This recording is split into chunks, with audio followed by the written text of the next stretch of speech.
Now, I ain't one to lie unless I'm playing poker or trying to impress a waitress at Waffle House. But I swear, on Mama's rusted-out Pinto, this story is 437% true. Give or take a few hallucinations from the gas fumes. It all started late. One Thursday night, maybe Friday. Hard to say. I'd been out frog gigging in the back swamp behind my double wide, sipping some expired grape Fanta I found floating in the kiddie pool, when the sky lit up like Skeeter's homemade Roman candle accident at the 4th of July fish fry. This wasn't no lightning or fireworks or even the neighbor's meth lab going up again. No, sir, this was something else entirely. Sounded like a microwave full of quarters doing donuts in a metal trash can. Then boom! Something big crashed down right in the middle of my gator wallow. I ran toward the smoke wearing nothing but my camo boxer briefs and one flip-flop, armed with a Maglite duct taped to a rake. When I got there, what I seen dang near made me drop my Fanta. It was a whole UFO. A big old shiny silver frisbee with more lights than Skeeter's cousin's El Camino disco conversion. And next to it, two little green fellers, looking confused, charred. One of them was banging on the saucer with what looked like a space wrench. The other was jabbering into a wristwatch, probably saying, "We took a wrong turn at Uranus and now we're stuck in some dude's backyard swamp full of angry turtles and beer cans." I stepped forward and said, "Y'all lost?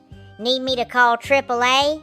Or is this one of them new Amazon delivery drones?"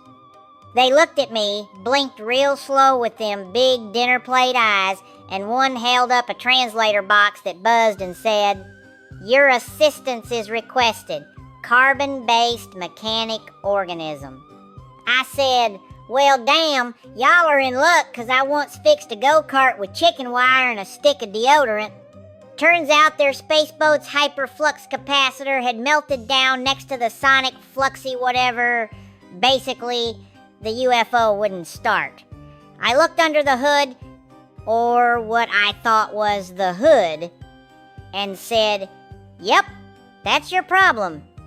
Y'all got too much neutron juice and not enough country know-how."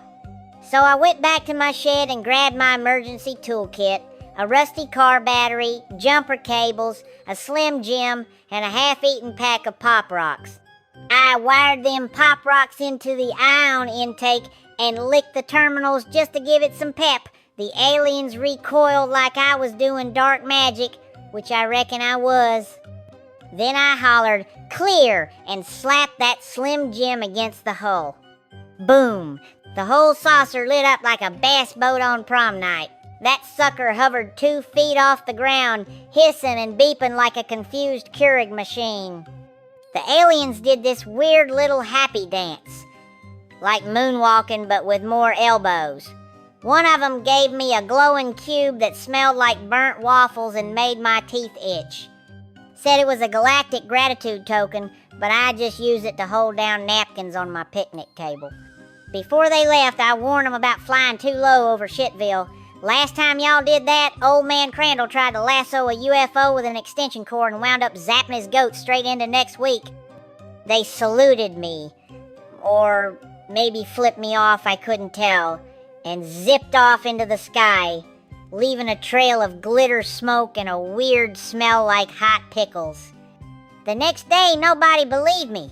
Said I'd been sipping radiator fluid again. But I got the cube, the burn marks in the swamp, and a whole video Skeeter took where I scream yeehaw as I nearly get sucked into the anti-gravity beam. Since then, every time the moon's full and the crickets get quiet, I swear I see that UFO buzzing past, looking for a mechanic who knows his way around a busted carburetor and a can of whoop-ass. Moral of the story? Never underestimate what you can do with household junk, expired candy, and a can-do attitude. And if you ever see something crash in your backyard, check it out.